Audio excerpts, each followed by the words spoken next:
Good morning friends. आज बरीच आणि खुशीचा मिनी ब्लॉग. खुशीचा आज पेटीचा ड्रेस होता आणि बरीचा रेग्युलर युनिफॉर्म. मग दुपारी आम्ही आलो मम्मीकडे, कारण की त्यांचा ॲन्युअल डे आहे तर. आणि मग स्कूलमधून आल्यावरती आम्ही इकडं आलो. दादूची अशी मस्ती झाली होती. माझ्या पप्पाच्या पायात नेल कटर घेतलं आणि नेल्स कट करत होता. त्याचे नेल्स कट करत होता आणि पप्पांनी मॅच लावली होती, तर त्याचं सगळं लक्ष मॅचकडे होतं. बॅट बॉल लवर येतो, त्याला मॅच खूप आवडते, मॅच आणि क्रिकेट खेळायला पण खूप आवडतं. तर असं त्याचा आगाऊपणा चालू होता. आणि नंतर मग त्याचा खेळून झालं की मग मी आणि मम्मी आणि मामी माझी आम्ही परत आणि खुशीला घ्यायला गेलो होतो. दादू पण होता आमच्यासोबत.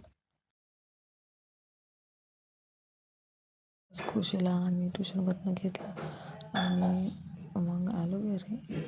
म्हणजे तिला पाणीपुरी खायची होती, तर मग तिने पाणीपुरीला गेले. तर मग मामीला म्हटलं की मला पाणीपुरीच खायची. मग त्यांनी घेतली पाणीपुरी आणि पाणीपुरी खाल्ली. आणि आजचा आमचा छोटा व्हिडिओ कसा वाटला सांगा, लाईक आणि सबस्क्राईब करायला विसरू नका. बाय.